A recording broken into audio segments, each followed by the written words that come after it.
I am Noah. I am 7 years old. How did dinosaurs turn into birds? Hi, I'm Dr. Dave Lovelace. I'm a vertebrate paleontologist here at the University of Wisconsin's Geology Museum.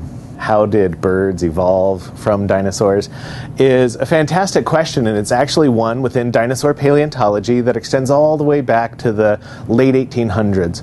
So after Darwin published his Origin of Species in 1859, one of his friends and colleagues, Thomas Henry Huxley, actually came up with an idea saying, you know, there's these early dinosaurs, and they have a lot of bird-like characteristics. And then he had birds, modern birds, to study. And he says, look at how similar these things are. It seems like there is some sort of relationship here, but we can't say exactly what it is.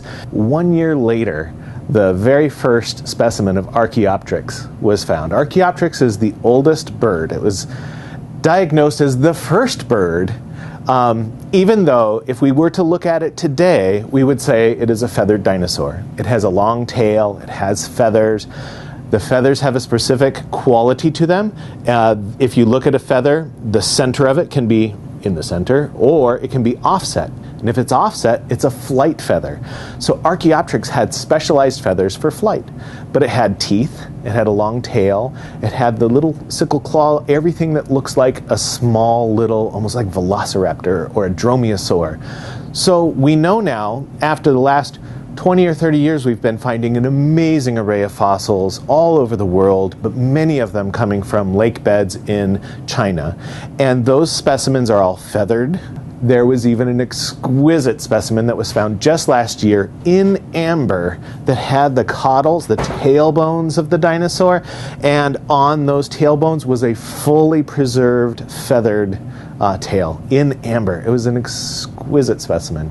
So all of these things line up to show us the relationships between birds and meat-eating dinosaurs.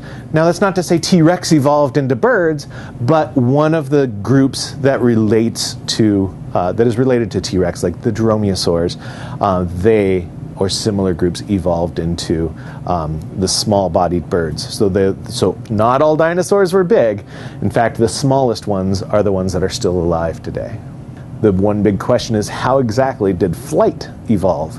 We know that the feathers almost certainly were there initially for insulation. That's why dinosaurs had them. They didn't evolve feathers to fly.